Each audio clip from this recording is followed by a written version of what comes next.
Assalamualaikum dear students. I hope you all are doing well. This is your computer class and today we are going to study about filtering data in MS Excel. This is the part 8 of the video. So students, let's begin. Filtering data. Filtering data in MS Excel refers to displaying only the rows that meet certain conditions. The other rows get hidden. Filtering data का मतलब होता है data को filter करना या हम कह सकते हैं डेटा को एक्सट्रैक्ट करना। जो भी हमारे पास डेटा है बस उसमें से हमें कुछ ही डेटा की रिक्वायरमेंट होती है कभी, तो उस टाइम हम डेटा फ़िल्टर करते हैं।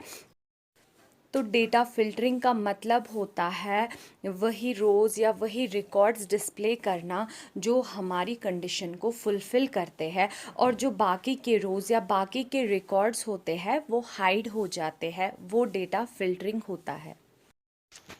For example, if you want to see the name of those students who have scored 90 marks, then you can set filter to do this. For example, अगर मेरे पास एक रिज़ल्ट शीट है, मुझे बस उन स्टूडेंट्स का नाम देखना है जिन स्टूडेंट्स को 90 मार्क्स मिले हैं, तो मैं उस टाइम फ़िल्टर यूज़ कर सकती हूँ और बस मुझे वो स्टूडेंट्स का नाम वहाँ पे डिस्प्ले होगा जिनको 90 मार्क्स मिले हैं, और बाकी का जो डेटा है वो हाइड हो जाएगा। तो जो बाकी के स्टूडेंट्स के जो नेम है वो हाइड हो जाएंगे।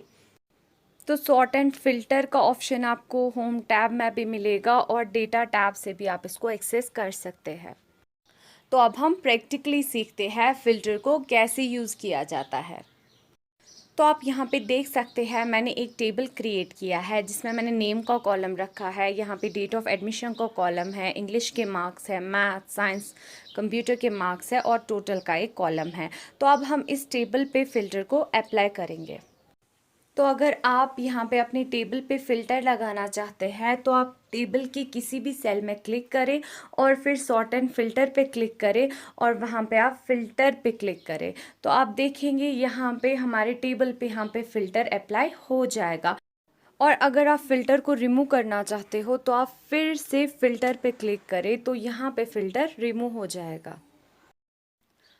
फ़िल्टर आप शॉर्टकट की कंट्रोल शिफ्ट एल से भी अप्लाई कर सकते हैं अपने टेबल पे, और कंट्रोल शिफ्ट एल से आप उसको रिमूव भी कर सकते हैं। और यहाँ पे मैं कंट्रोल शिफ्ट एल प्रेस करूँगी तो ये देखिए मेरे टेबल पे यहाँ पे फ़िल्टर अप्लाई हो गया। तो अब मैं यहाँ पे फ़िल्टर करूँगी अपने डेटा को इंग्लिश के मार्क्स के अकॉर्डिंग। तो यहाँ पे मैं इंग्लिश पे यहाँ पे मैं ड्रॉप डाउन पे क्लिक करूँगी, तो यहाँ पे मुझे वैल्यूज़ आ जाएंगे। आप देखिए जो जो इंग्लिश के कॉलम है, जो मार्क्स है वो यहाँ पे आए और यहाँ पे सारे सिलेक्टेड है। तो जो जो मुझे नहीं चाहिए उनको मैं यहाँ से रिमूव कर दूँगी, चेक मार्क ऑफ कर दूँगी यहाँ पे। तो आप देखिए यहाँ पे मुझे 56 वाले नहीं चाहिए तो मैं इसको क्लिक करके ऑफ कर देती हूँ। और सिमिलरली मुझे 59 नहीं चाहिए, 67 नहीं चाहिए, तो बस ये 4 मैंने यहाँ पे रखे, 75, 86, 95 और 98। तो मैं यहाँ पे ओके करूँगी। तो उससे क्या होगा, बस यही वाले स्टूडेंट्स आ जाएंगे जिनके ये मार्क्स होंगे 75, 86, 95, 98। तो बस इन स्टूडेंट्स का रिकॉर्ड यहाँ पे मुझे विजिबल हो जाएगा।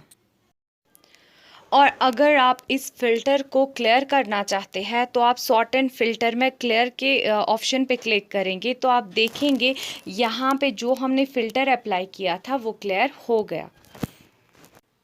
तो अब हम यहाँ पे डेट ऑफ एडमिशन के अकॉर्डिंग फ़िल्टर करेंगे। तो मैं चाहती हूँ बस 2011 और 2010 वाली एंट्रीज़ मुझे विजिबल हो, तो बाकी ईयर्स पे मैं क्लिक करके उनको ऑफ़ कर देती हूँ। ठीक है, तो आप ये यहाँ पे देख सकते हैं। तो मैंने इनको ऑफ़ कर दिया, तो यहाँ पे बस 2010 और 2011 सेलेक्ट है, और उसके बाद मैं यहाँ पे ओके क्लिक करूँगी। तो ये देखिए ओके क्लिक करने के बाद आप देखेंगे यहाँ पे फ़िल्टर अप्लाई हो गया। बस वही स्टूडेंट्स का रिकॉर्ड यहाँ पे आया जिनका एडमिशन 2010 और 2011 में हुआ था। तो आप यहाँ पे देखिए, जैसे डेट ऑफ एडमिशन पे हमने फ़िल्टर अप्लाई किया, मैं यहाँ पे वैल्यू को अपडेट करती हूँ, लास्ट वाले वैल्यू को मैं 2011 की जगह यहाँ पे ईयर 2012 कर देती हूँ। तो आप देखेंगे मैंने जो यहाँ पे फ़िल्टर अप्लाई किया था वो मैंने 2011 और 2010 पे किया था, ठीक है। तो अगर मैं चाहती हूँ सेम वही फ़िल्टर यहाँ पे अप्लाई हो, जब मैंने अपडेट किया उसके बाद भी वही फ़िल्टर यहाँ पे अप्लाई हो, तो उसके लिए आप क्या करेंगे, आप जाएंगे फिर से सॉर्ट एंड फ़िल्टर में, सॉर्ट एंड फ़िल्टर पे आप क्लिक करेंगे। तो आप देखिए यहाँ पे मैं सॉर्ट एंड फ़िल्टर पे गई और उसके बाद आप करेंगे रीअप्लाई यहाँ पे। तो रीअप्लाई पे आप क्लिक करेंगे तो आप देखेंगे सेम वही फ़िल्टर यहाँ पे अप्लाई हो जाएगा। तो आप यहाँ पे देख सकते हैं जो मैंने अपडेट किया था यहाँ पे वैल्यू, तो वहाँ पे भी सेम वही फ़िल्टर रीअप्लाई हो गया। तो यहाँ पे हमें 2011 और 2010 वाली एंट्रीज विजिबल हो गई। तो इस तरह से आप एक्सेल में फ़िल्टर को अप्लाई कर सकते हैं, क्लियर कर सकते हैं, और अगर आप किसी एंट्री को अपडेट करते हैं तो आप फ़िल्टर यहाँ पे रीअप्लाई भी कर सकते हैं। I hope you have understood today's topic. It's time to say goodbye. Allah Hafiz.